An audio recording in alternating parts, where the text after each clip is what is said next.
Alright, guys, so here's my review of Dragon Ball Super episode 68. Uh, there was some stuff I liked about this episode, but this episode kind of ticked me off so much too. I got really excited by this one, if only because we were finally getting some change. Like Dragon Ball Super was actually doing something to advance the original story. Change something from the original Dragon Ball Z. Because everything up to this point hasn't really changed much. If you know what I'm saying, like, Resurrection F, I think, is the last big change we've seen to the entire overarching story arc. And by that, I mean we got introduced to Super Saiyan Blue in that arc. And that's what's been being used, you know. It's a mainstay. It's what's been staying in the series, but everything up to this point hasn't really been staying. Like, we got the Universe 6 tournament, but nothing that happened in that arc really has transferred over to anything. Like, we met Hit, and Hit is coming back, but, I mean, I think he's just going to be a part of another filler arc. And the Universe 6 arc didn't really do much of anything to really impact anything that happened. So what I'm saying is, like, if you watched Resurrection F and then you skipped the Universe 6 arc and you just watched the Future Trunks arc, you wouldn't miss anything in the Future Trunks arc, that you wouldn't understand, because nothing in the Universe 6 arc was stayed. Nothing stayed from that arc. You know what I'm saying? And same with kind of the Future Trunks arc. Nothing really stayed. Trunks, it was thought, like, if Trunks had stayed in the present time, then if you missed that arc, you would be like, whoa, how did Future Trunks get here? And then, then you'd have to watch that arc. But Future Trunks didn't stay. Future Trunks, everything was solved, and then he went back to another future timeline, and he left.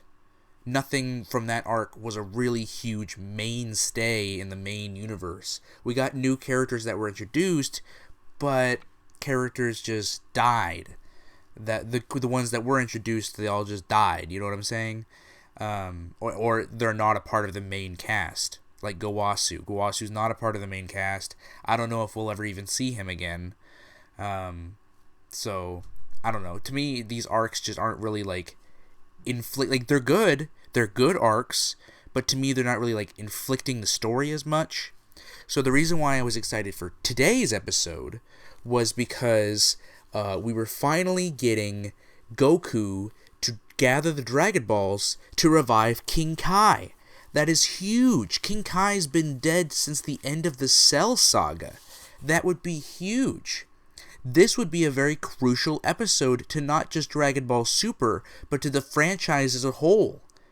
Now, if he did get revived, which, spoiler alert, he didn't, I'll get onto that later, but if he did get revived, if you missed this episode, there would finally be an episode to where, if someone missed it, they would be like, hey, how did King Kai get brought back to life? And they'd be like, watch Dragon Ball Super episode 68. It's a very important episode to watch. It heavily impacts the rest of the characters and the rest of the story of Dragon Ball, because it happened. It fixed this from Dragon Ball Z. It would be a mainstay thing. King Kai is a reoccurring character. We know we'll see King Kai again. And so if we see King Kai again and he's brought back to life, everyone will always look back to Dragon Ball Super episode 68, and we will see, oh, that was the episode right there. That's how that happened. That was a very important episode. If you missed it, then you're SOL. You won't understand why King Kai was brought back. But okay, so Bulma's trying to fix the time machine, and there's a piece that she's missing.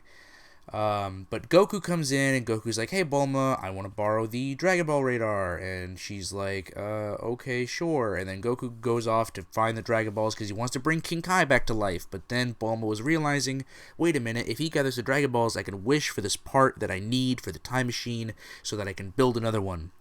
And then we get cut to Chi-Chi and 18, as they are walking through the mall. And 18 really wants to buy something for Krillin, which I really liked these moments in the episode. I really, really liked these Android 18 moments where she talks about Krillin. I think it's awesome. And then basically what happens in this episode, I really don't want to even go through this whole episode because there's so much that just didn't happen in this episode and so much that I just didn't care about. But basically what happens is everyone wants to wish for something, and there's only 2 wishes. Gohan gets the first wish because baby Pan is sick, and because she's half Saiyan, the medicine that they normally would give her that would fix any human illness isn't working because her Saiyan blood, like, it's not computing right. Like, the medicine isn't aiding her in any way because the medicine is made for humans, not Saiyans. Even though she is 75% human, I don't know why it wouldn't help at the very least. So he wants to use a wish to, make her feel better. Well, why waste a wish on that when I get that she's a baby and she can't swallow a senzu bean, but you could easily crush that up into powder and feed it to her that way, and then make her better with that way.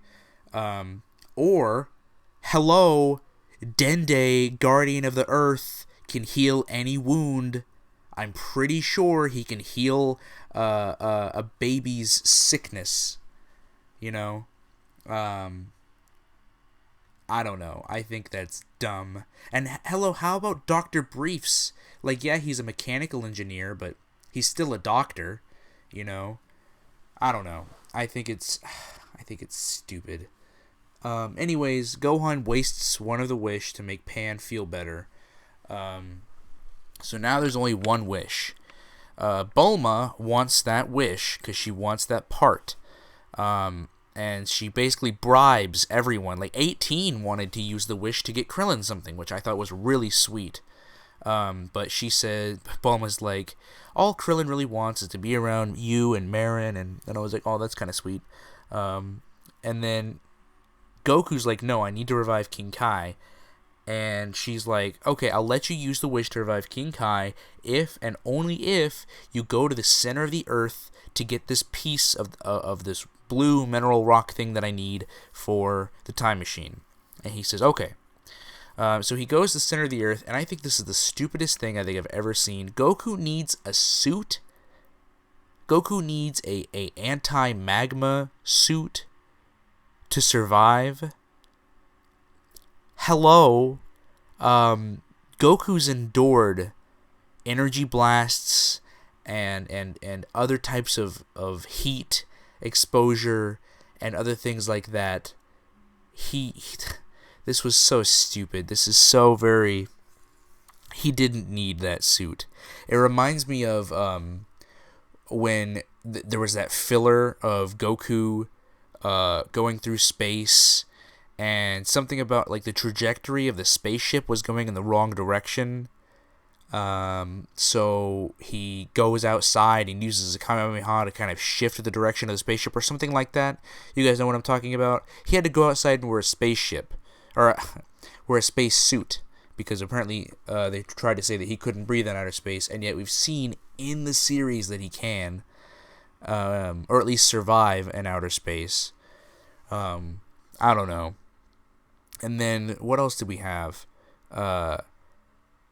Yeah, so he gets that piece from the center of the earth, but then Beerus comes in, and Beerus is like, wait a minute, is this piece something that you're going to use to build another time machine? And she's like, what? No, I wouldn't do that. And he's like, yeah, you would. And then he crushes it, and then he destroys the time machine, which, thank God. Honestly, I really hope we never see Future Trunks again. Like, there's so many people out there that are really hoping, like, man, I want to see Future Trunks come back and join the Universal Tournament. Please, God, no. No more Trunks. Please, no more. They ruined him in this arc. They made him a Gary Stu, and that sucks because Trunks was never like that. Trunks was never a Gary Stu, ever, in the original series. So if they brought him back again, just why even have Goku or Vegeta there? Just why? Trunks can do anything. Super Saiyan 1 million opponent that he's fighting, and Trunks is only a Super Saiyan 2. Oh, Trunks will have another anger boost, and he'll beat him just because, right? That's how the Dragon Ball Super writers are doing that now. Trunks just has these random anger boosts, and he can beat anyone or anything without any aid from Goku or Trunks, or Goku or Vegeta. That's one of the things that pissed me off so much about the last arc. Goku and Vegeta didn't really have much of a like a real impact on beating that arc, Like, they really didn't. It was all Trunks. It was all Trunks getting anger boosts, and it was all Trunks, just being this absolute badass that they severely wanted him to be, but he never was. Trunks always was a badass, but not for that reason. We thought Trunks was a badass not because he was OP. I love Trunks. I never thought he was badass just because of the cool stuff he could do, or how powerful he was. I thought Trunks was cool because Trunks was unlike any other Dragon Ball Z character. Trunks was that guy who, while Goku and Vegeta is like, wow, this guy's powering up and getting stronger, I'm not going to jump in. I'm going to let him get to as strong as possible, and then I'm going to fight him. Trunks is that type of guy who's like, hell no, screw that, and screw you. I'm going to kill him right now. And he goes in and does it. And actually, most of the time, he didn't do it. In the Dragon Ball Z Cell Saga arc, the only time Trunks ever really had like a moment where he was like, he got super pissed off and he charged up was freaking against Cell when Vegeta got downed. And he does the Ultra Super Saiyan or whatever. But I don't want Trunks back anymore. No more time travel, no more Trunks, no more nothing. Just leave him in the past, leave him in that future. Especially since now there's two of them. Could you imagine if they went to that timeline and they got both of those future Trunks to come back, and then they got the regular Trunks in our timeline? Too many Trunks. Okay, we don't need that many Trunks. But yeah. Episode ends. King Kai doesn't get revived. This episode was stupid. This episode had so much potential, had some good aspects, but overall it was an absolute waste of time.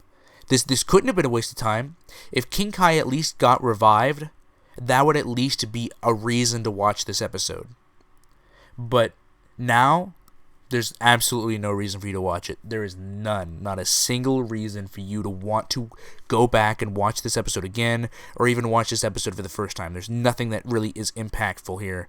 Nothing at all. This episode sucks. I get that it's a downtime episode, but you could have a downtime episode like this and actually still get shit done at the same time. I don't know. I'm kind of excited for next week, if only because Goku versus Arale is happening, and I do kind of like Arale as a character. But we'll see. So, anyways, guys, I guess I'll catch you guys later, and tell me what you guys thought about the episode. Personally, I thought it sucked, but if you liked it, that's fine too. We'll talk later. Bye.